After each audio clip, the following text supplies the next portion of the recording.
पूर्ण परमात्मा पाप कर्म दंड को भी काट सकता है। अभी तक जिस भी संत व महापुरुष से मिले उन्होंने यही बताया कि पाप कर्म फल भोगने से ही समाप्त होगा। वो प्रभु कौन है जो पाप कर्म को काट देता है, वो काल के बंधन से छुड़वा देता है। उसका क्या नाम है, पूजा की विधि क्या है? कृपया अवश्य सुनिए जगत गुरु तत्वदर्शी संत रामपाल जी महाराज के अमृत वचन।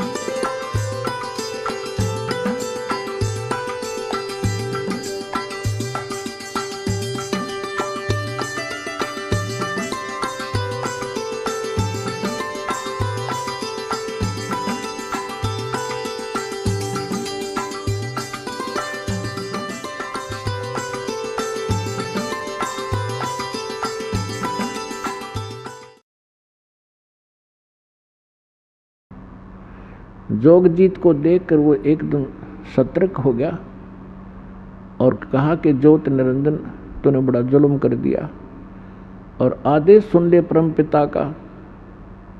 आज से तेरा नाम काल होगा। तो उस लड़की का काल का कारण बना, क्योंकि इसने अपनी इज्जत रक्षा के लिए तेरे पेट में शरण ली।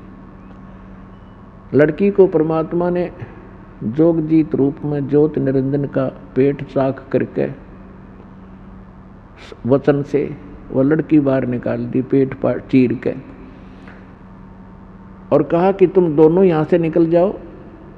आज से तुझे ये श्राप लग गया है, 1,00,000 मानव शरीरधारी तू नित आहार करेगा और 1,25,000 की उत्पत्ति डेली करा करेगा। और चले जाइए यहाँ से अपने 21 ब्रह्मांड लेकर। ऐसे उस पवित्र लोक में ऐसे दुष्टों की कोई स्थान नहीं है। अब दुर्गा ने गलती की, सबसे पहले खड़ी हुई, अपने पिता ने भूल के। हमने गलती की, हम उस अपने मालिक ने छोड़ के इसके पीछे लग गए। 21 ब्रह्मांड वहाँ से चल पड़े, परमात्मा का वचन कर सुनते ही जैसे विमान चला करते हैं। और वहाँ से ये सतलोक से 16 शंख कोश की दूरी पर, जैसे अरब खरब नील पद्म शंख, 16 शंख कोश की दूरी पर, एक कोश के अंदर लगभग 2.25 मील होते हैं और 1 मील में लगभग 1.5 किलोमीटर होता है। अब अंदाज़ा लगा लो, किलोमीटरों का हिसाब लाओ तो गणित की रीति से आप ऐसे लगा सकते हो। अर्थात एक कोस में 3 किलोमीटर मानकर चले हम, तो 48 शंख किलोमीटर दूर 48 शंख ये 21 ब्रह्मांड आकर रुक गए और अपने अपने दायरे में ये चक्कर लगाने लग गए परमात्मा के वचनानुसार। अब इस ज्योत निरंजन ने फिर से वही बकवाद बाई, लड़की के साथ फिर बदतमीजी शुरू की। दुर्गा ने इसको फिर से समझाने की चेष्टा की, पर ऑल इन वैन। लड़की ने कहा कि देख ज्योत निरंजन, पहले तू मेरा बड़ा भाई, मैं तेरी छोटी बहन, और दूसरे मैं तेरे पेट से बाहर आई हूँ, तेरी बेटी होगी, कोई सा नाते की तो लज्जा रख ले। पर इसने एक नहीं सुनी और दुर्गा के साथ इसने सृष्टि क्रम किया। 3 पुत्रों की उत्पत्ति हुई। बड़े का नाम ब्रह्मा रखा जो रजगुण युक्त कर दिया, दूसरे का नाम विष्णु रखा जो सतोगुण युक्त कर दिया, और तीसरे का नाम शंकर रखा जो तमोगुण युक्त कर दिया। और फिर दुर्गा ने अपने ही वचन से 3 लड़कियां उत्पन्न की और उन 3 लड़कियों से इन तीनों का विवाह कर दिया। इस प्रकार ये काल की सृष्टि प्रारंभ हुई। अब पुण्यात्मा परमात्मा ने अपने द्वारा रची हुई सृष्टि आज से 600 वर्ष पहले लोकोक्तियों के माध्यम से भी सुनाई थी और धर्मदास जी ने वो लिपिबद्ध की थी। कबीर सागर के अंदर इसका प्रमाण है। आपको कबीर सागर से दिखाता हूँ। अब देखिएगा, ये कबीर सागर संपूर्ण 11 भाग खेमरा श्री कृष्णदास प्रकाशन मुंबई से प्रकाशित है। ये देखिएगा कबीर सागर। इसके कौन है? ये संशोधक कबीर पंथी भारत पथिक स्वामी युगलानंद विहारी द्वारा पुरस्कृत। मुद्रक एवं प्रकाशक हैं खेमरा श्री कृष्णदास, अध्यक्ष श्री वेंकटेश्वर प्रेस, खेमरा श्री कृष्णदास मार्ग, मुंबई का। ये है ज्ञान बोध और बोध सागर, ये खंड है। इसका अध्याय है ज्ञान बोध और इसके 21 पृष्ठ पे यहाँ परमात्मा की द्वारा बताई सृष्टि रचना है। धर्मदास ये जग बोराना, कोई न जाने पद निर्वाणा, यही कारण मैं कथा पसारा, जग से कहिए वो राम नियारा। ये नाम गलती से प्रिंट है। अब क्या बताते हैं? धर्मदास ये जग बोराना और कोई ना जाने पद निर्वाणा। निर्वाण माने मोक्ष मार्ग से कोई भी परिचित नहीं है, पूरा विश्व ही विचलित है। धर्मदास ये जग बोराना, कोई न जाने पद निर्वाणा, यही कारण मैं कथा पसारा, जग से कहिए वो राम नियारा। यही ज्ञान जग जीव सुनावो, सब जीवों का भरम नसाओ। अब मैं तुमसे कहूँ चेताई, तिरदेवन की उत्पत्ति बाई।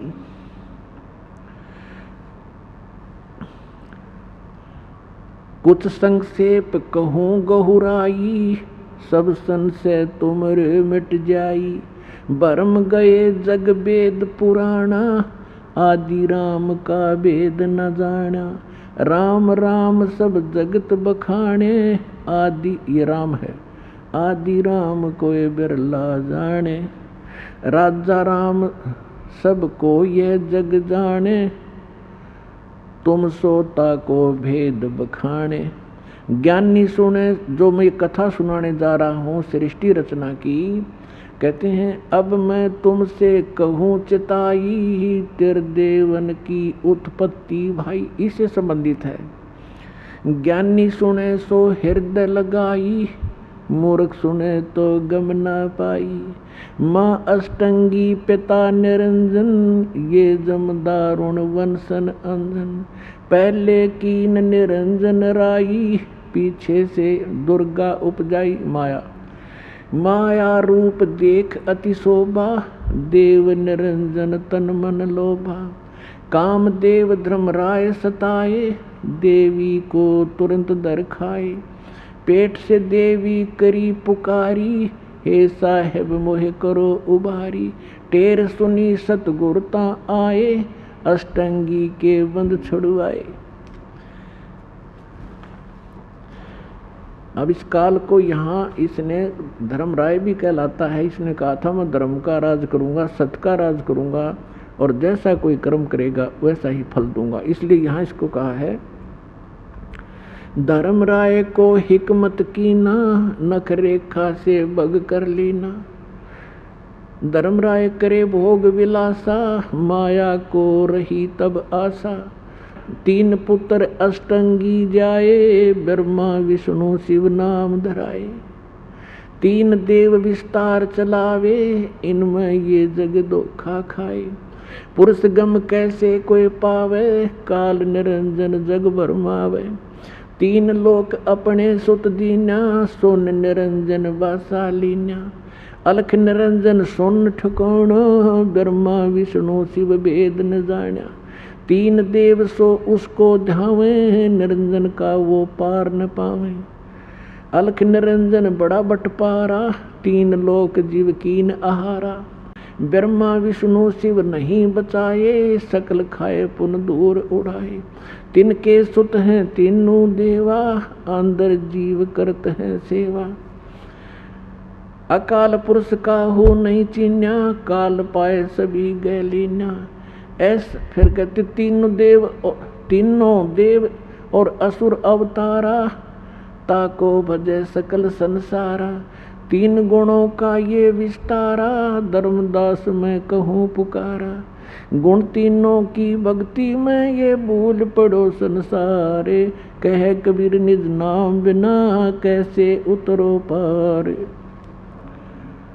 अपने आत्मा परमात्मा ने 600 वर्ष पहले ये ज्ञान दिया था, और उस समय परमेश्वर के इन अनमोल वचनों को, इस सत्य ज्ञान को हमारे नकली धर्मगुरुओं ने ये कहकर हमसे दूर कर दिया कि कबीर जो है ये अशिक्षित है, ये शूद्र जाति से संबंध रखता है, इसका ये मालूम नहीं वो हिंदू है या मुसलमान है, और ये हमारे हिंदू देवताओं को, ब्रह्मा विष्णु महेश को नासवान बताता है, इनके विषय में ऊट पटांग बकवास करता है, इसकी बातों को कोई ना सुनना।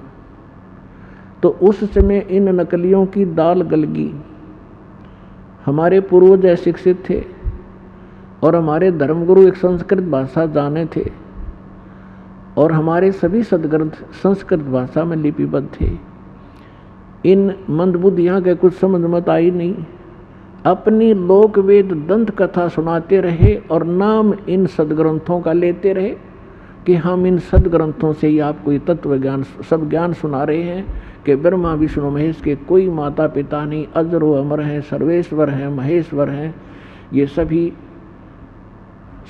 ब्रह्मांडों के रचनहार यही हैं, सबको सर्वेश्वर यही है।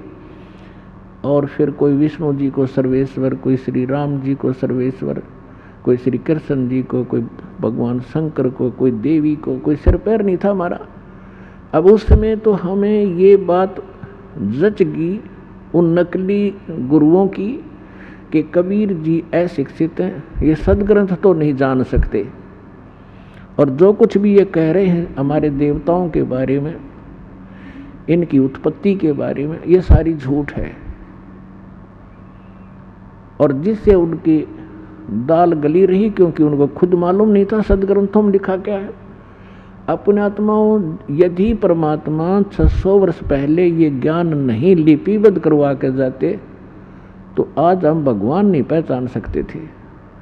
अब देखो, जिसको अशिक्षित कहें, संस्कृत भाषा जानता नहीं, यदि परमात्मा किसी अन्य वर्ण में आ जाते, ब्राह्मण वर्ण में संस्कृत पढ़ लेते, तो आज एक और डिफ़िकल्टी पैदा हो जाती कि भाई ब्राह्मण था, इसका समझ में आ गए होंगे सदग्रंथ, और अनुमान्य नहीं, और लोग और ब्राह्मणों को समझ में नहीं आई, तो इसलिए इसने सदग्रंथों की जानकारी थी। तो परमात्मा तो अशिक्षित थे इन्हीं के शब्दों में, लेकिन वो अशिक्षित नहीं, वो विद्वान थे। और यजुर्वेद अध्याय नंबर 40 के श्लोक नंबर 11, 12, 13 में कहा है कि वो तत्वदर्शी संत ही बताएगा विद्वान और अविद्वान की परिभाषा। एक कोई तो जिसने अक्षर ज्ञान हो गया उसको विद्वान कह देते हैं, जिसको अक्षर ज्ञान नहीं है उसको अविद्वान कहते हैं, लेकिन विद्वान और अविद्वान की परिभाषा वो तत्वदर्शी संत बताओगा। तो पुण्यात्माओं, ये संस्कृत भाषा ने जान कर महर्षि पाक रहे थे, विद्वान पक गए थे, और कख पता नहीं था कि एक भाषा से विद्वान होते हैं। अध्यात्म मार्ग के अंदर अध्यात्म ज्ञान से विद्वान होते हैं, भाषा कोई भी हो। तो अब थोड़ा सा आपको एक झलक दिखाते हैं कि 600 वर्ष पहले हमारे सदग्रंथों में लिखा था कि ब्रह्मा विष्णु महेश के माता पिता दुर्गा और ये काल है। अरे नकलिया ने कख नहीं पता, आज तक मूर्ख बना रहे थे हमारे को, है सारी उल्टी साधना, उल्टा ज्ञान ठोक दिया समाज में। आज इस दास के लिए इतनी डिफिकल्टी पैदा हो रही है, इस बिगड़े हुए सांग को रीसेट करने के लिए क्योंकि शिष्य जो हैं किसी भी मजहब धर्म या किसी संत के, जो ये ज्ञान सुनते हैं उनको भी अच्छा नहीं लगता, लेकिन प्रमाण देखकर वो जाते हैं तो कुछ उनको ये विश्वास होता है तो कहाँ जाते हैं, अपने गुरु जी से पूछते हैं। तो हमारे वो गुरु जी पहले उनसे भी नकली, वो कहेगा नहीं झूठ बोलता है, वो ऐसा है। फिर उसको चिंता बन जाती है उस आचार्य को, गुरु को, कि कहीं तुम्हारे चेलों को सच्चाई का पता लग गया। क्योंकि सच्चाई तो इस पुस्तक में रेफरेंस दे रखे हैं, सारे सीडी भर रखी हैं, वो भी जान लेते हैं कि बात तो सारी सच्ची है, पर चेले ना भाग जाएं। अब उनको ये चिंता बनी हुई है, लेकिन अब समय आ लिया है, ये तो चिंता बनो चाहे ना बनो, ये चेले तो सारे यहीं आने हैं एक दिन, थोड़ा समय बेशक लग जाए।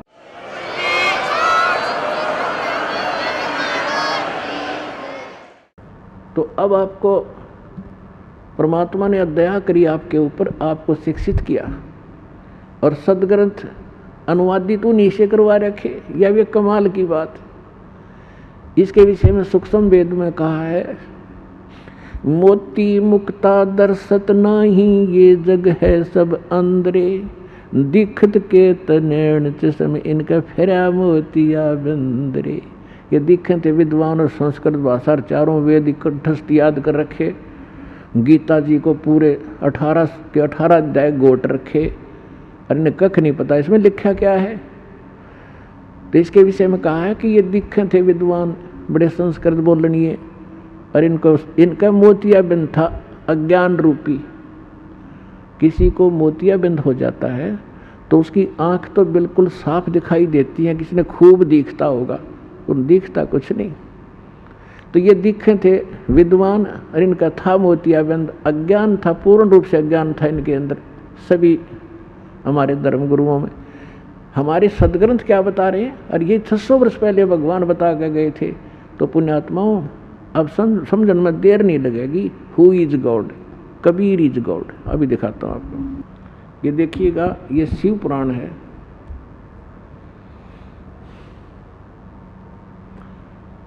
संक्षिप्त मोटा टाइप, केवल हिंदी।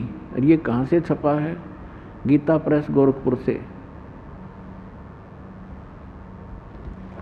और कौन है इसके अनुवादक?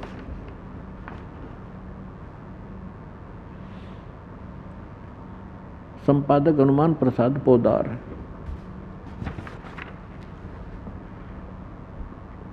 ये प्रकाशक मुद्रक यहाँ से है।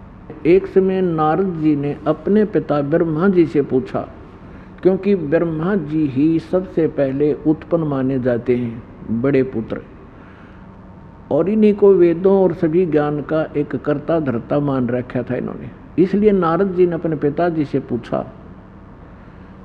अब देखिएगा, ये है रुद्र संहिता। रुद्र संहिता और ये संक्षिप्त शिव पुराण 98 पृष्ठ से हम शुरू करेंगे नीचे तक, और ये 5वां अध्याय है रुद्र संहिता का, यह एंड हो गया। अपने पुत्र नारद की यह बात सुनकर लोक पितामह ब्रह्मा वहाँ इस प्रकार बोले। अब 6ठे अध्याय से शुरू होते हैं 99वें पृष्ठ पे। ब्रह्मा जी ने कहा, ब्रह्मन देव शिरोमणि नारद से कहा, तुम सदा समस्त जगत के उपकार में ही लगे रहते हो। तुमने लोगों के हित की कामना से बहुत उत्तम बात पूछी है। जिस समय उसने सृष्टि रचना के बारे में जानना चाहा था, जिस समय समस्त चराचर जगत नष्ट हो गया था, सर्वत्र केवल अंधकार ही अंधकार था, न सूर्य दिखाई देते थे, न चंद्रमा, अन्य ग्रहों का और नक्षत्रों का भी पता नहीं था, न दिन होता था न रात, अग्नि पृथ्वी वायु और जल की भी सत्ता नहीं थी। उस समय तत् सद ब्रह्म, इस श्रुति में जो सत सुना जाता है एकमात्र वही शेष था।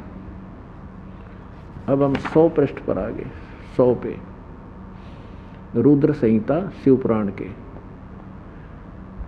जिस परब्रह्म के विषय में, ये ब्रह्मा जी ज्ञान बता रहे हैं, जिस परब्रह्म के विषय में ज्ञान और अज्ञान से पूर्ण, यानी कुछ सच्ची कुछ झूठी, मैं बताने जा रहा हूँ। नारद ब्रह्मा जी कह रहे हैं कि जिस परब्रह्म के विषय में कुछ ज्ञान कुछ अज्ञान पूर्ण युक्तियां सुनी जाती हैं वो बताता हूँ, यानी कुछ सच्ची कुछ झूठी। ये देखो, जिस परब्रह्म के विषय में ज्ञान और ज्ञान से पूर्ण उक्तियों द्वारा इस प्रकार विकल्प किए जाते हैं, उसने कुछ काल के बाद द्वितीय की इच्छा प्रकट की। अपने भीतर एक से अनेक होने का संकल्प उदित हुआ। तब उस निराकार परमात्मा ने अपनी लीला शक्ति से अपने लिए मूर्ति की कल्पना की, यानी साकार में आए। तो कौन बन गए? जो मूर्ति रहित परम ब्रह्म है उसकी मूर्ति भगवान सदाशिव हैं। अर्वाचीन और प्राचीन विद्वान उन्हीं को ईश्वर कहते हैं। उस समय एकाकी रहकर स्वेच्छानुसार विहार करने वाले उन सदाशिव ने अपने विग्रह से स्वयं ही एक स्वरूप भूता शक्ति की सृष्टि की, जो उनके अपने श्रीअंग से कभी अलग होने वाली नहीं थी। उस पराशक्ति को प्रधान प्रकृति गुणवती माया बुद्धि तत्व की जननी तथा विकार रहित बताया गया है। वह शक्ति अंबिका कही गई है, ये दुर्गा, और नित्य और मूल कारण भी कही गई है, जिसको प्रकृति सर्वेश्वरी और त्रिदेव जननी, त्रिदेव ब्रह्मा विष्णु महेश के उत्पन्न करने वाली उनकी माता नित्या और मूल कारण भी कहते हैं। सदाशिव द्वारा प्रकट की गई उस शक्ति के 8 भुजाएं हैं। हो गया क्लियर? अपने आत्माओं, कमाल की बात है, देवी पुराण में 3रे स्कंद में ब्रह्मा जी अपने पुत्र नारद से बता रहा है कि जब मैं कमल के फूल पर बैठा था मुझे नहीं मालूम कितने उत्पन्न हो गया, कौन मेरा जनक है। और फिर 1000 फिर तो आकाशवाणी हुई, फिर मैंने 1000 वर्ष तक तप किया, फलान किया। अब जब उसने अपने जन्म का नहीं बीरा, और बताओ वो परब्रह्म और फलाने की सृष्टि फलान जैसा भी है, क्योंकि कारण क्या था कि परमात्मा प्रत्येक युग में आए, और सबसे पहले जब आए थे वो परमात्मा सबसे पहले ब्रह्मा जी से मिले थे, और ब्रह्मा जी को यह सृष्टि रचना सुनाई थी, और ये काफ़ी प्रभावित हुआ था। और परमात्मा ने इसको ओम नाम दिया था जाप करने का। फिर परमात्मा गए थे विष्णु जी के पास, विष्णु जी ने भी काफ़ी प्रभाव से बड़ी लगन से ज्ञान सुना था, और शेष हुए थे। प्रथम मंत्र उनको हरियम नाम दिया था परमेश्वर ने। और शिव जी के पास भी गए थे, शंकर भगवान के पास, उन्होंने भी ज्ञान सुना था, और उनको उन्होंने परमात्मा ने, जो वेदों में भी मंत्र नहीं है, वो सोहम मंत्र दिया था।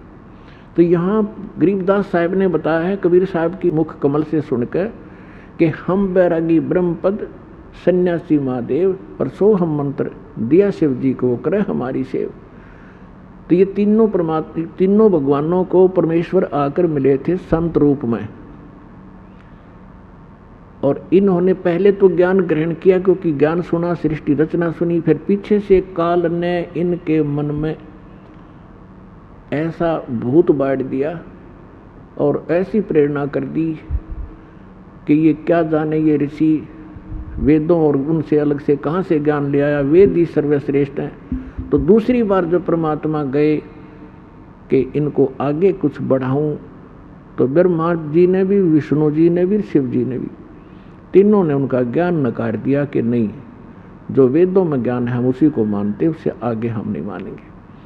उसे हटकर जो आप बता रहे हो हमें समझ में नहीं आ रहा। लेकिन वो जो सृष्टि रचना मालिक से सुनी थी, वह ऊट पटांग अटपट करके अब यहाँ सुनाई उसने, कुछ सच्ची कुछ झूठी।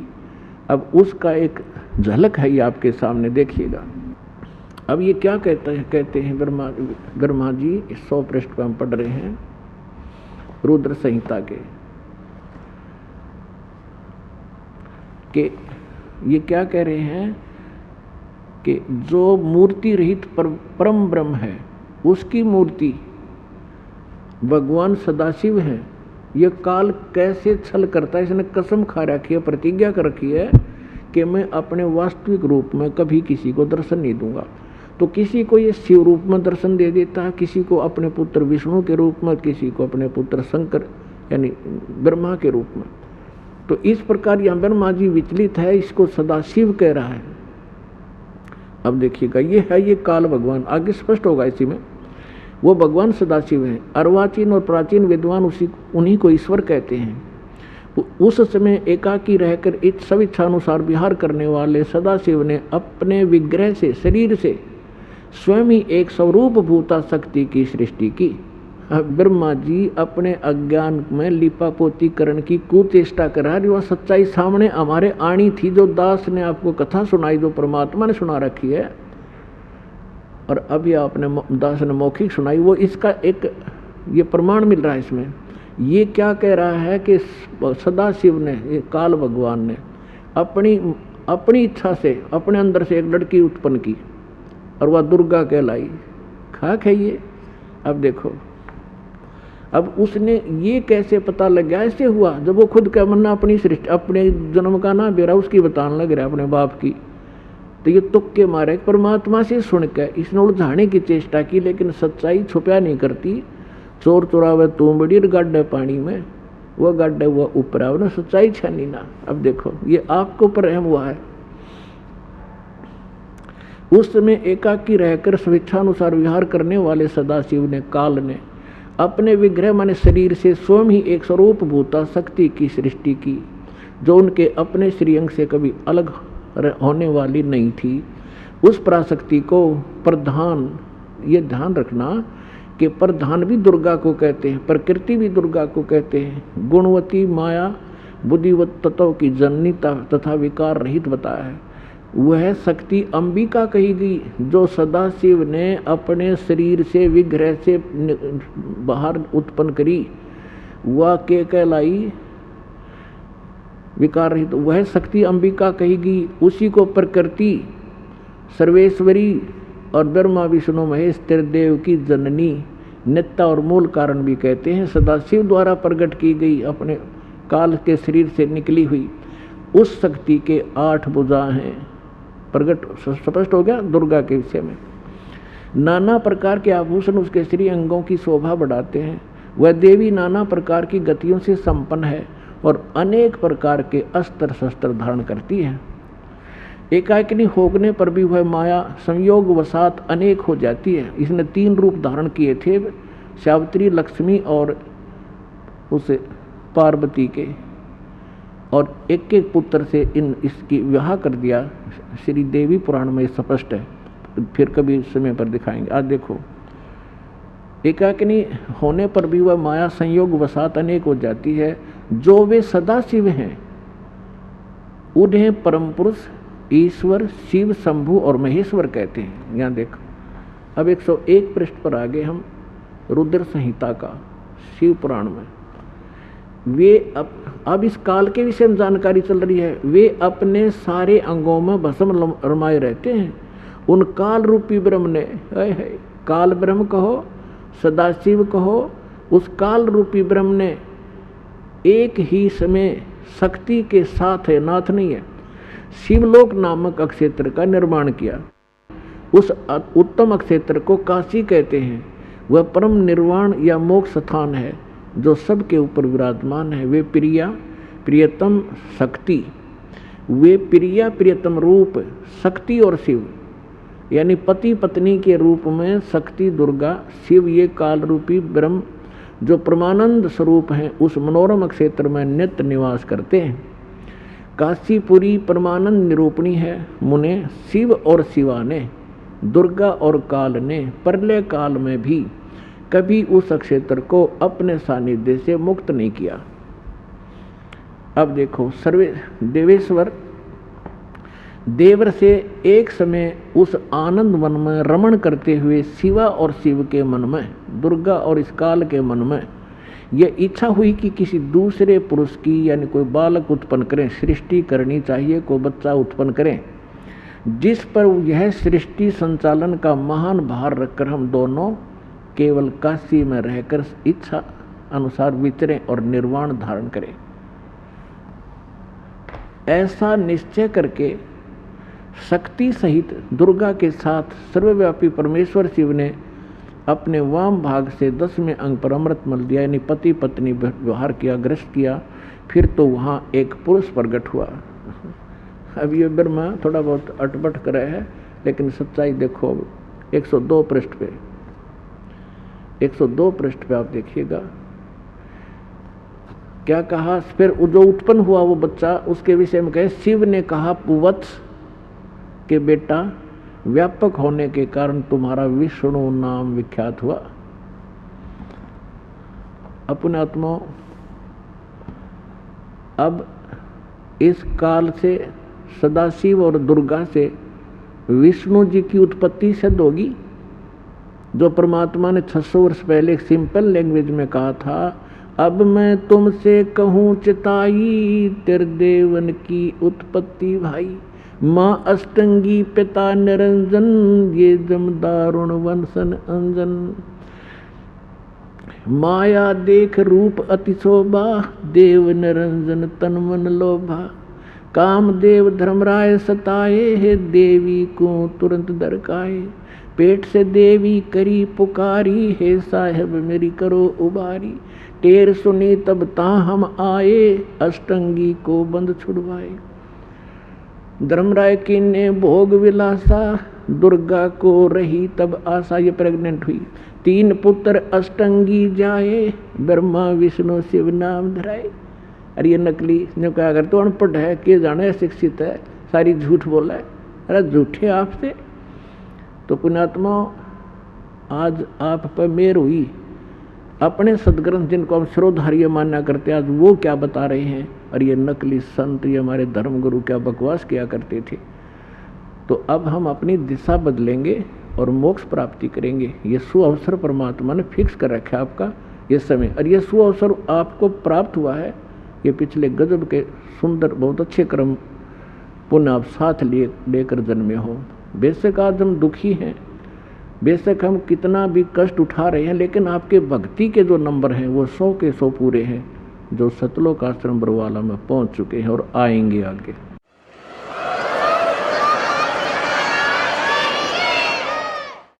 अब यहाँ आपने देख लिया विष्णु जी की उत्पत्ति तो दुर्गा और काल से होगी। अब ब्रह्मा जी क्या बताते हैं, देखिए 103 पृष्ठ पे। ये 103 पृष्ठ है रुद्र संहिता। अब ब्रह्मा जी कहते हैं देवर से,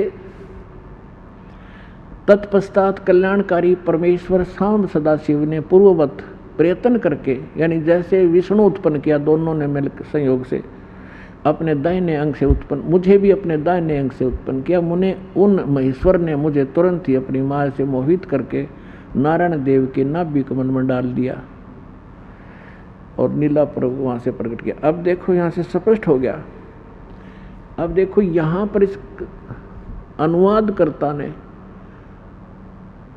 थोड़ी सी यहाँ गड़बड़ कर दी।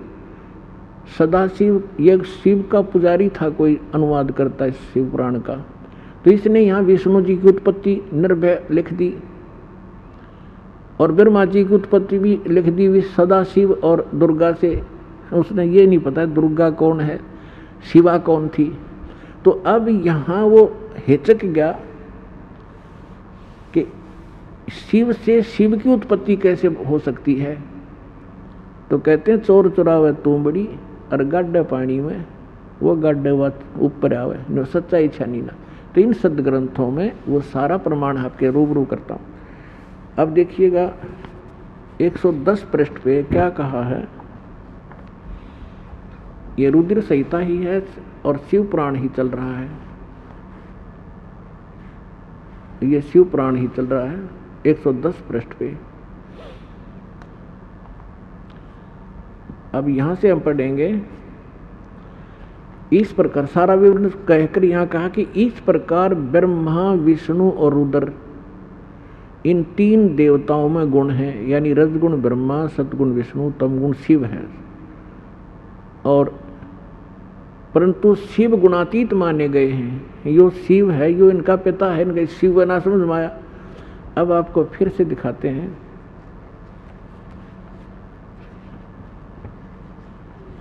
अब आपको दिखाते हैं विद्वेश्वर संहिता, इसके 24 पृष्ठ से। अब एक समय ब्रह्मा और विष्णु का आपस में युद्ध हो गया। किस बात पर हो गया? अपने आत्माओं परमात्मा कहते हैं, तीन देव सो उसको ध्यावे, निरंजन का वो पार न पावे। ये ब्रह्मा विष्णु महेश समाधि लाला इन्हें खूब जोर लगा लिया। कहते हैं अपने पिता की ही इनको खबर नहीं। और ये क्या कैसे छल करता है कि जैसे ऋषि महर्षियों ने समाधिस्थ होने की चेष्टा की, किसी को ब्रह्मा जी के रूप में दर्शन दे दिए, तो उसने सबके साथ सबके सामने एक ये प्रमाणित कर दिया अपने अनुभव से कि ये जो ब्रह्मा जी है, जो उनके समक्ष देवता थे, कि ये ही सर्वेश्वर है। मैंने समाधि दशा में इसके दर्शन किए हैं। ये छुपाए बैठे अपने आप को, ये सृष्टि रचने वाले हैं, प्रजापिता हैं, सबके जनक हैं। इस बात ने सुनकर ब्रह्मा जी फूल गए। फिर किसी को ये दर्शन दे, क्योंकि इसने कस प्रतिज्ञा कर रखी है कि मैं कभी किसी के सामने अपने यथार्थ रूप में नहीं आऊँगा, तो किसी को ये शिव के रूप में दर्शन दे देता है। तो वो ऋषि ये कहता है कि शिव जी अपने आप को छुपाए बैठे हैं, यही सर्वेश्वर है, महेश्वर है, सबके जनक हैं, कुल के मालिक हैं। किसी को विष्णु जी के रूप में दर्शन दे देता दिए हैं, तो उस ऋषि ने फिर उनके डिंडोरे पीट दिए। विष्णु जी को सर्वेश्वर, ये सर्वशक्तिमान है, सबका मालिक है, मैंने समाधि में इसके दर्शन हुए, ये छुपाए बैठे। तो इस बात से इन दोनों को, तो सब तीनों को भ्रम था। देखिए दोनों बैठ गए। एक दिन ब्रह्मा जी चले गए विष्णु जी के पास। अब विष्णु जी ने उनका विशेष सत्कार नहीं किया, तो ब्रह्मा जी कहने लगे कि मैं तेरा बाप हूँ और अपने बाप को देख कर तू लेटा हुआ है, तुझे शर्म नहीं आती? तो मैं सारे विष्णु जी कहने लगे कि आजा बेटा बैठ जा, मैं तेरा बाप हूँ और तू मेरी नाभि कमल से उत्पन्न हुआ है। ब्रह्मा जी कहते सारी सृष्टि का मैं रचनहार हूँ, मैं प्रजापिता हूँ, तू मेरा पुत्र है। इस बात की इनकी काफ़ी झगड़ा हो गया। कहने का भाव ये है कि फिर इस काल ने बीच में इनका एक लिंग खड़ा कर दिया सतम तेजों में, और इतना लंबा बहुत, ये लड़ना भूल गए, युद्ध भूल गए, और उसकी एंड को खोजने के लिए ऊपर नीचे चल पड़े, जो भी लंबी कथा। फिर ये स्वयं आ गया विष्णु अपने पुत्र शिव जी का रूप धारण करके, और फिर इनको ज्ञान देने लग गया। अब देखिएगा, ये है विद्वेश्वर संहिता 25 पृष्ठ पे या 24 से पढ़ेंगे हम। ये दोनों ब्रह्मा जी और विष्णु जी झगड़ा कर रहे थे, इनके बीच में सतम खड़ा कर दिया इसने। अब यहाँ ये प्रश्न उत्तर करने लगे, फिर खुद आ गया ये शिव रूप धारण करके। फिर इनके प्रश्नों उत्तरी होते यहाँ से ज्ञान होगा इनके ब्रह्मा विष्णु महेश के पिता का। ब्रह्मा और विष्णु ने पूछा, प्रभु सृष्टि आदि 5 कर्तों के लक्षण क्या हैं, यह हम दोनों को बताइए। भगवान शिव बोले, मेरे कर्तों को समझना अत्यंत गहन है, तथापि मैं कृपापूर्वक तुम्हें उनके विषय में बता रहा हूँ। अब ये सारा कुछ बताते हैं, सृष्टि, पालन और संहार, तिरोभाव, अनुग्रह, ये मेरे 5 कर्ते हैं। अब हम 26 पृष्ठ पे आ गए। अब यहाँ पढ़ेंगे 26 पृष्ठ के। अब ये काल क्या बोला उन दोनों को, ब्रह्मा जी और विष्णु जी को, कि पुत्रों तुम दोनों ने तपस्या करके प्रसन्न हुए मुझ परमेश्वर से सृष्टि और सतिथि नामक 2 कृत यानी 2 विभाग प्राप्त किए हैं। सृष्टि और सतिथि प्राप्त किए, ये दोनों तुम्हें बहुत प्रिय हैं। इसी प्रकार मेरी विभूति स्वरूप यानी मेरे जैसी शकल के रुद्र और महेश्वर ने भी मैंने 2 अन्य उत्तम कृत संहार और तिरोभाव मुझसे प्राप्त किए। अब देखो, 2 तो ये पुत्र ब्रह्मा विष्णु हो गए और 2 रुद्र और महेश्वर हो गए, तो 5वां कौन है? यो इनका पिता है, यो काल, यो सदा शिव काल रूपी ब्रह्म। अब यही सिद्ध करना था कि, और देखो अब यहाँ आगे क्या बताया है, मैंने पूर्व काल में अपने स्वरूप भूत मंत्र का उपदेश किया है, जो ओंकार के रूप में प्रसिद्ध है। वह महामंगलकारी मंत्र है। सबसे पहले मेरे मुख से ओंकार यानी ओम प्रकट हुआ, जो मेरे स्वरूप का बोध कराने वाला। ओंकार वाचक है, मैं वाच्य हूँ। यह मंत्र मेरा स्वरूप ही है। प्रतिदिन ओंकार का निरंतर स्मरण करने से मेरा ही सदा स्मरण होता है। मेरे उत्तरवर्ती मुख से अकार का, पश्चिम मुख से उकार का ए ऊ मैं, और दक्षिण मुख से मकार का, पूर्ववर्ती मुख से बिंदु का, मध्यवर्ती मुख से नाद का प्राकट्य हुआ। इस प्रकार 5 अवयव से युक्त होकर युक्त ओंकार का विस्तार हुआ है। इन सभी अवयव से एकीभूत होकर यह प्रणव यानी ओम नामक एक अक्षर हो गया। अब इससे एक और बात साथ सिद्ध होगी गीता ध्यान मराठ के श्लोक नंबर 13 में। यही गीता ज्ञानदाता भी ये काल है, ब्रह्मा विष्णु महेश का पिता है। ये कहता है कि ओम इति एक अक्षरम ब्रह्म विहारण माम अनुसमरण ये प्रियाति तजंदेहम सयाति परमाम गतिम। मुझ ब्रह्म का केवल ये एक ओम अक्षर है, और जो इसका अंतिम सांस तक सिमरण करता है, शरीर छोड़कर जाता, इस ओम से मिलने वाली परम गति को प्राप्त होता है। तो ये सिद्ध हो गया कि ये काल जो है ये ब्रह्मा विष्णु महेश का पिता है और दुर्गा इनकी माता है। इतना ही सिद्ध करना। अपने आत्माओं, जब धर्मदास जी इन सभी तथ्यों को और प्रमाणों को सुनकर परमात्मा को सतलोक में देखकर वापस आकर के उन्होंने कहा कि हे मालिक, हम तो गणे नीच हैं, हम तो महापराधी प्राणी हैं, और आपने कैसे दया करी हमारे ऊपर, फिर से आके संभाल लिया दाता। हमने तो ऐसा जुल्म किया था, हमारी तरफ कोई झांक है नहीं, और आप तो बड़े दयालु हो, आप फिर भी हम दुष्टों के पास आ गए, अरे ऐसे गंदे लोक में इसे बढ़िया लोक न छोड़ के। तो हे परमात्मा, आपका कैसे आना हुआ, और काल ने आपके साथ क्या विरोध नहीं किया, आप कैसे कैसे आए। तो परमात्मा बताने लगे कि सबसे पहले जब मैं आया, यहाँ हाहाकार मच गया, ये मेरी आत्मा है सारी। अब माता पिता के बालक कोई बिगड़ गया, वो कितनी गलती कर रहा है, और फिर वो दुख होता है उसको, कहीं जेल में पड़ जाए या कोई और किसी भयंकर स्थिति से गुजर रहा हो, तो माता पिता भी साथ दुखी होते हैं। इसी प्रकार परमात्मा हमारे दुखों को देखकर महा दुखी हुए, और वहाँ से यहाँ आए हमें ये समझाने के लिए कि तुम गलत स्थान पर आए हो, ये लोक ठीक नहीं, तुम यहाँ के वासी नहीं हो, और जिस सुख को तुम यहाँ खोज रहे हो, संपत्ति और संतान, कार और कोठियों में, इस काल के स्वर्ग में, महास्वर्ग में, ये सुख नहीं है यहाँ पर। तो सबसे पहले परमात्मा ने बताया कि मैं वहाँ खड़ा हो गया आकर जहाँ ये काल 1 लाख मानव शरीरधारी प्राणियों के सूक्ष्म शरीर को भूनता है, उसमें से गंध निकालता है, और ये जीव ये ऊपर का कवर तो यहाँ रह जाता है, हम इसके अंतिम संस्कार में लगे रहते हैं, 100 क्रियाएं फंड करवाते हैं ये नकली, और जीव वहाँ पर दुर्गति को प्राप्त हो रहा होता है जो सत साधना नहीं करके जाता। तपस्या पर भुनने जाते हैं, वहाँ चटक मटक जीव होते हैं, हाहाकार मच जाती है, मरते नहीं सूक्ष्म शरीर में, पर पीड़ा घनी होती है। उस दुख को देखकर परमात्मा अपने पुत्र जोगजीत के रूप में, कभी सहज दास के रूप में, कभी ज्ञानी के रूप में आते रहे हैं।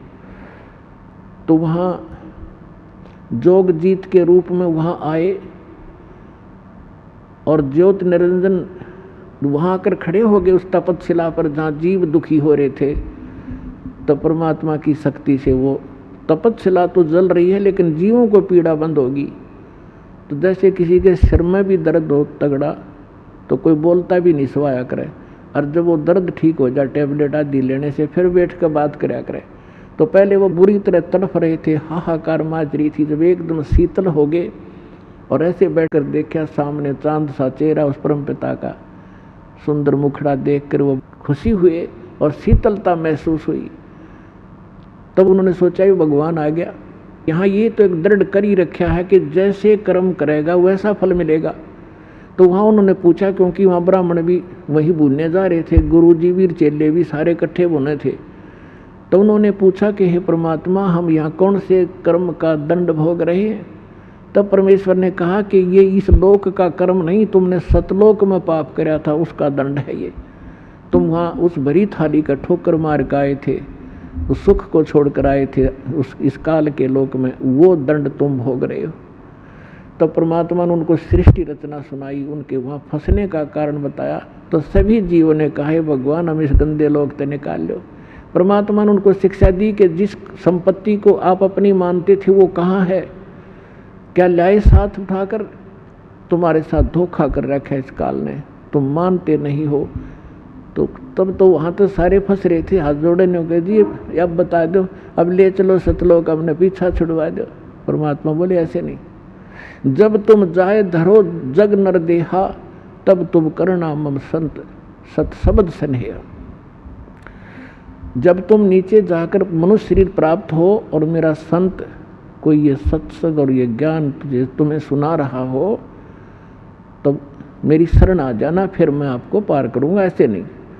इतनी बातें हो रही थी, तभी वो काल आ गया, उसका वो डिनर करने का समय हो गया। उसने समय फिक्स कर रखा है, इतने समय में ये सब भुन बांधकर ये वहाँ से उठ जाते हैं, फिर उड़ा दिए जाते हैं और इनसे निकला हुआ गंध वहाँ रह जाता। आप देखते हो एक प्रारंभ में जो भी विकार करता है, कोई बीड़ी पीने लगता है, कितना दुख होता है उसको, और आप कितने बीड़ी पीते हैं? ये जबरदस्ती करवा देता है। मांस खाते हैं, शराब पीते हैं, कोई सुल्फा पीता है, कोई अटपट करता है। तो इसलिए ज़्यादा से ज़्यादा विकार करवाता है ताकि इनके सूक्ष्म शरीर में ये ज़्यादा गंध भर जाए और उस उतना ही गंध अधिक निकलेगा वहाँ तपस्या पे। तो उसका एक पात्र है, ऑटोमेटिकली वो भर जाता उस गंध से, फिर उसको खाता है ये। तो इसने सोचा था कि वो चले गए होंगे सभी प्राणी, तो वहाँ से उड़कर वहाँ तपस्या पर बन के सभी प्राणी जीव मनुष्य शरीरधारी वहाँ से ऊपर आ जाते हैं और फिर धर्मराज के दरबार में आकर लाइन में खड़े हो जाते हैं। फिर अपने कर्मानुसार जिसने राजा बनना राजा बनो, गधा बनना गधा बनो, देवता बनना देवता बनो, इसने कोई टेंशन नहीं। हमारा किया हमें प्राप्त होता रहता है। तो इतने में वो काल वहाँ आ गया और काल ने कहा, देखा कि जोगजीत तू कैसे आ गया मेरे लोक में? वहाँ तो तूने मुझे मार कर निकाला था, भगा दिया था, तूने मेरी एक नहीं सुनी थी, 21 ब्रह्मांड समेत भगा दिया था। अब पहले तो बता, तो पिताजी की क्या आज्ञा लेकर आया है? और उसके बाद जोगजीत, आज तुझे मैं जिंदा नहीं छोड़ूंगा, तुझे बख्शूंगा नहीं। तू मेरे लोक में आया कि साथ तूने वहाँ से मुझे निकाला था। तो जोगजीत रूप में परमात्मा खड़े थे। उन्होंने कहा कि भाई सुन ले बात, मैं नीचे के लोकों में जाऊंगा, ये सबसे ऊपर के 21 में ब्रह्मांड में इसने ऐसा एक जाल फैला रखा है, वहाँ गुप्त स्थान बना रखा है जहाँ ये तपस्या इसकी। तो परमात्मा ने कहा कि मैं नीचे जाऊंगा लोक में, ब्रह्मांडों में, और सभी प्राणियों को बताऊंगा कि भगवान नहीं है जिसको तुम परमात्मा मानकर पूज रहे हो, परमात्मा अन्य है। और उनको सत्ज्ञान और सच्चा मंत्र दे के आऊँगा और सभी प्राणियों को तेरा भांडा फोड़ूंगा कि ये काल है, तुम्हें खाता है, तुम इसकी पूजा करते हो। अब उसने सोचा ये तो मेरा सारा लोक उजाड़ेगा, पहले इसी को मार दूं। तो कहते हैं परमात्मा कि धर्मदास मुझे मारने के लिए इसने भयंकर रूप बनाया और जैसे अभी खत्म कर देगा, मेरे ऊपर झपट्टा, तो मैंने सतनाम का सुमन कर दिया शुरू। अपने आत्माओं, धर्मदास जी के माध्यम से परमात्मा हमें एक संकेत बता रहे हैं कि कभी आप पर कोई आपत्ति यहाँ आ जा, जिसको जो भी मंत्र प्राप्त है, प्रथम मंत्र प्राप्त है तो प्रथम मंत्र, सतनाम प्राप्त है तो सतनाम का आप जाप शुरू कर दीजिए। आपकी वो आपत्ति ऐसे जाएगी जैसे कभी सोची भी ना हो कि एकदम बला न्यों टल जाएगी। सार नाम प्राप्त है तो सार नाम का जाप करिए। तो परमात्मा कहते कि मैंने उस सतनाम का मंत्र का जाप शुरू किया और इस काल ऐसे झटका लगा इसको जैसे गिर गया पृथ्वी पर। कबीर सागर में लिखा है कि वहां से वो भाग लिया, पाताल में पहुंच गया, उस शेषनाग के लोक में जा गिरा। तो कहते मैं साथ साथ गया, इसको वहाँ से पकड़ के लाया कि चल ऊपर। और वहाँ आकर ऐसे गिर गया जैसे पक्षी की पंख कट जाती हैं, उड़ा नहीं जाता, तड़फता रहता है, फड़फड़ाता रहता है। ऐसा असहाय हो गया। जब इसने देखा कि इसके पास कोई जबरदस्त शक्ति मंत्र है, तो इसने चापलूसी की और मेरे चरण पकड़ लिए नीचे आके और कहा कि तू मेरा बड़ा भाई, मैं आपका छोटा भाई। बड़े तो छोटे तो हमेशा जो है शरारत करते हैं, गलतियां करते हैं, और बड़े तो अक्षमा ही किया करते हैं। आप मुझे माफ़ कर दो, मैं तो आपको पिता के तुल्य मानता हूँ। तो परमात्मा कहते, मैंने कहा कि बोल क्या क्या चाहता है तू। तब इसने मुझे वचनबद्ध किया कि वचनबद्ध हो तब मैं मांगू। परमात्मा ने कहा, परमात्मा को पता था कि मांगेगा बालक। परमात्मा कबीर जी बोले कि ठीक है, मैं वचनबद्ध हो गया, मांग क्या मांगता भिखारी। तब इस काल ज्योति निरंजन ने कहा कि 3 युगों में जीव कम ले जाना, और चौथा युग जब कलयुग आवे, तब तब शरण जीव बहु जावे। ऐसा वचन हर मोह दीजिए, तब संसार गमन तुम कीजिए। इसने क्या मांगा कि सब 3 युगों में, सतयुग त्रेता द्वापर माही, तीनों युग जीव थोड़े जाही। और फिर क्या मांगा कि परमात्मा जब भी कलयुग में आप आओ और अपना ज्ञान सुनाकर, अपना बनाकर आप जीव ले जाना। आपके ज्ञान को माने वो तुम्हारा हो जोगजीत, और जो हमारे यानी काल के ज्ञान को माने वो हमारा हो, आप बाई फोर्स ना ले जाना। तो परमात्मा ने कहा बाई फोर्स ले जाना हो तो मैं वैसे ले जाऊं। अब ये वहाँ से नहीं टेके, जब ये सारा संपन्न थे, अब कैसे रुक जाएंगे इसको वैसे ले। जैसे हजरत मोहम्मद जी को परमात्मा लेकर गए बगैर ज्ञान समझाए, वहाँ जाकर फिर इसने नीचे की सारी प्रभुता इनके पास थी, वहाँ रुके नहीं, नीचे आएंगे। तो परमात्मा ने को पता था कि सबको ऐसा ज्ञान से रंगूंगा, सच्चाई से, तब इनकी एक प्रबल इच्छा जागेगी। जैसे हमारी यहाँ इसके साथ आने की प्रबल इच्छा हुई थी, ऐसी प्रबल इच्छा आपकी उत्पन्न होगी सतलोक जाने की। इस ज्ञान से आपके अंदर इतना जबरदस्त प्रेरणा होगी, और भक्ति की शक्ति इस मन को दूर करेगी, आत्मा को उठावेगी। फिर आपकी एक सच्ची लौ लगेगी वहाँ जाने की, जब आपकी भक्ति बढ़ जाएगी। और यहाँ के दुख आपको साफ दिखाई देने लग जाएंगे। जितनी काल की भांग उतरती जाएगी, उतना ही आपको इस ज्ञान का अधिक रोशनी प्रकाश होता चला जाएगा। तब परमात्मा से काल ने कहा था कि 3 युगों में जीव थोड़े ले जाना, और चौथे युग में जब कलयुग आवे तब आप कितने जीव ले जाना। जब परमात्मा ने कहा भाई ठीक है तथास्तु, तब फिर उसी समय आंखें बदल दी और कहने लगे जाओ जोग जीत संसारा, आजियो तुम जब कलयुग में, और जीव न माने कहा तुम्हारा। हम इन सभी जीवों को ऐसा अज्ञान से भर देंगे, देवी देव और देवल पुजाऊं, या विद जीवों को भरमाऊं, यानी किसी को मंदिर, कोई ये देवी देवताओं की पूजाओं पर लगा दूंगा, और सब अज्ञान से परिपूर्ण करवा दूंगा अपने नकली दूत भेज के। फिर कहा कि 12 पंथ करूं मैं साजा, नाम तुम्हारा ले करूं आवाजा। 12 पंथ नाम जो ले ही, वो हमरे मुख आन समोई। और जाओ जोग जीत संसारा, जीव न माने कहा तुम्हारा, जीव तुम्हारा कहा न माने, हमरे और हो बाद बखाने। कि ऐसा उल्टे ज्ञान से रंगवा दूंगा अपने 12 नकली पंथ बनवा के, और 12 नकली पंथ आप ही के नाम से, कबीर नाम से चलवा दूंगा। और उन 12 पंथों में जो और अनेक पंथ चलाऊं, जैसे राधा स्वामी, धन सदगुरु, और ये सारे जितने भी, ये सारे काल के पंथ हैं, और या विद जीवों को भरमाऊं।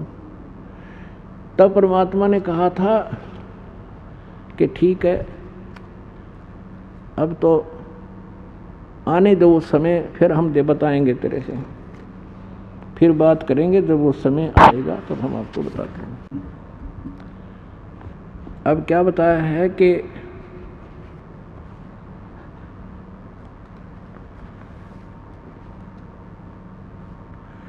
परमात्मा ने कहा कि जो भी आप उस समय तक जितने भी तू अपने अटकलबाजी करेगा, जितने भी फंद जो हमारे इंद्रियों पर लगाएगा, उनको मैं अपने सच्चे ज्ञान से और उस सत्य नाम और सार नाम से सबको कंडम कर दूंगा, खत्म कर दूंगा।